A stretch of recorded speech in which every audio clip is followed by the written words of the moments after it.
Muy buenos días, Dios les bendiga a todos en esta mañana, transmitiendo desde la Plaza Bolívar de Caracas. Y vamos a tratar un nuevo tema en torno a la palabra de Dios. Vamos a hablar sobre las verdaderas razones de la muerte de Jesús de Nazaret. Ese va a ser nuestro tema para esta mañana. Y vamos a analizar este tema empezando en San Lucas, capítulo 1, verso 32. La palabra dice de esta forma: y será grande, y el Señor Dios le dará el trono de David su padre. Aquí tenemos el trono de David su padre. Es una promesa que Dios le hace a Jesús. Es una promesa que debe cumplirse en la persona de Jesús de Nazaret. Entonces, Jesús de Nazaret es la persona destinada por Dios para sentarse en el trono de David. Cuando nos vamos al libro de los Hechos, capítulo 2, verso 30, allí conseguimos que también dice, que hablando de David, que siendo profeta y sabiendo que con juramento Dios le había prometido que de su descendencia levantaría el Cristo para sentarse en su trono, entonces está bien claro en las Escrituras de que Jesús es la persona en quien deben cumplirse estas profecías. ¿Cuándo deben cumplirse? Bueno, está bien claramente también si seguimos analizando poco a poco las Escrituras. Vemos que en él se va cumpliendo una nueva profecía cuando él entra montado en el asna a Jerusalén, y la profecía dice: di a la hija de Sión, he aquí tu rey viene a ti manso y humilde, sentado sobre un animal de carga. Entonces, prestemos atención a la palabra tu rey. Tu rey. ¿Qué es un rey? Un rey no es una figura abstracta, es una figura política, es una persona política. Existen personas jurídicas, personas naturales, personas políticas.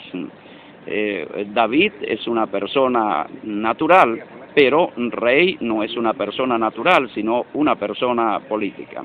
En este caso, Jesús es una persona política. Cuando nos vamos al libro de San Lucas, el Evangelio según San Lucas, ahí nos conseguimos también algo muy revelador, una parábola que Jesús profiere contra los fariseos. Se titula la parábola de los labradores malvados. Allí dice que cuando los labradores vieron a Jesús, dijeron: este es el heredero, matémosle y la heredad será nuestra. Entonces, según la parábola, el punto en discusión es la heredad. La parábola de los labradores malvados presenta varias figuras. 1, el dueño de la viña. 2, los labradores malvados. 3, la viña. 4, el heredero. Ahora, ¿quién es el dueño de la viña? Es Dios. ¿Cuál es la viña? Israel. ¿Y quiénes son los labradores malvados? Los gobernantes de Israel son los labradores malvados. ¿Y quién es el heredero? En ese caso, el heredero es Jesús. Por lo tanto, lo que está en discusión, según la parábola, es Israel mismo. Y decir que está en discusión Israel es decir que está en discusión entonces el trono de Israel. Si Jesús es verdaderamente el heredero de Israel, entonces Él es el heredero del trono de Israel. Eso tenemos que entenderlo de esta forma. Ahora bien, entonces lo interesante es que la parábola dice, matémosle y la heredad será nuestra. Allí tenemos el móvil del regicidio. Aquí tendríamos que hablar de un regicidio o de un magnicidio en la persona de Jesús, pues estamos viendo que se trata de un rey, la muerte de un rey. Entonces, amados hermanos, cuando se celebra el juicio a Jesús de Nazaret, también ahí podemos apreciar claramente que la acusación que se hace frente a Pilato es la acusación de hacerse rey. Todo el que se hace rey a César se opone, dicen los gobernantes. Y luego Pilato pregunta, ¿a vuestro rey he de crucificar? Y ellos responden, no tenemos más rey que César.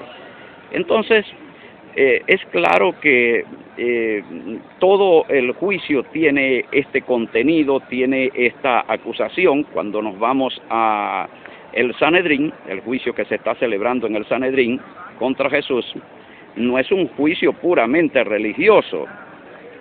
No es solamente el delito de blasfemia, que es el más fuerte, sino que esa blasfemia está asociada a ser Mesías. Mesías, concretamente en ese contexto, es rey. No es Mesías, en ese contexto no es Mesías salvador de las almas, no es Mesías que viene a dar la vida eterna, no, en ese contexto Mesías es heredero del trono de Israel, concretamente del trono de David. Ahora, ¿quiénes estuvieron sentados en el trono, en ese trono? Primeramente estuvo David, y en segundo lugar estuvo Salomón. Y la promesa es que el Mesías gobernaría a Israel desde ese mismo trono, por cuanto es descendiente del rey David. Entonces en el Sanedrín conseguimos un nuevo juicio, pero esta vez de carácter político-religioso. Entonces una mezcla de política y religión, lo que pudiéramos denominar teología política. La teología política entiende al mandatario nacional de Israel, a esta figura política la entiende de manera religiosa, de manera espiritual. Entonces, a diferencia del secularismo, que no entiende al primer mandatario de una nación como una figura religiosa, sino como una figura civil. No es lo mismo en este contexto del pueblo de Israel, del pueblo judío.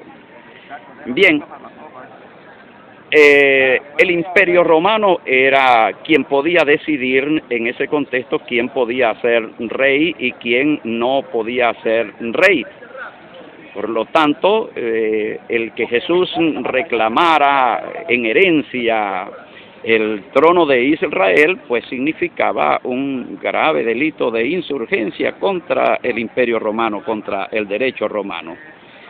De allí que cuando vemos la sentencia, Pilato coloca la causa, el delito por el cual se está condenando y ejecutando a Jesús, y dice la tablilla, este es Jesús Nazareno, rey de los judíos.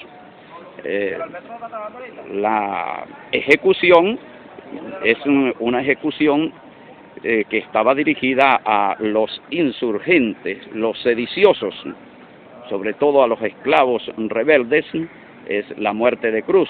La muerte de cruz en ese contexto es lo que se llama muerte infame, muerte vergonzosa, donde la persona a ser ejecutada se expone a la vergüenza pública. Lo sacaban desnudo por las calles, entre las filas del público, el cual se burlaba, les tiraba cosas, les decían palabras obscenas, lo insultaban, lo injuriaban, y de esta manera entonces era una muerte bastante vergonzosa. Y lo otro era que el prisionero era azotado de manera cruel hasta debilitarle su carne para aproximar su muerte. Y también, no solamente para debilitarle y aproximar la muerte, sino también para infligirle terribles dolores y crueldad. Es la forma como entonces el Imperio Romano trataba a aquellas personas que osaban levantarse contra su autoridad. Este tema lo vamos a seguir en una segunda oportunidad. Muchísimas gracias por su atención.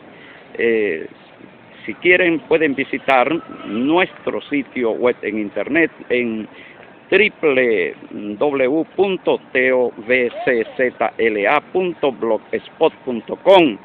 También tienen entrada a nuestro canal de YouTube. Suscríbase y hágale seguimiento a estos interesantes temas que vamos a estar tratando en esta temporada denominada de Semana Santa. También, si tienen alguna duda y quieren hacer alguna pregunta sobre alguno de los temas que semanalmente tocamos en nuestro canal de YouTube, pueden escribirnos a nuestro correo electrónico en teocráticosbzla@gmail.com. Bien, será hasta una próxima oportunidad. Que Dios les bendiga. Shalom Aleichem, Assalamu Alaikum.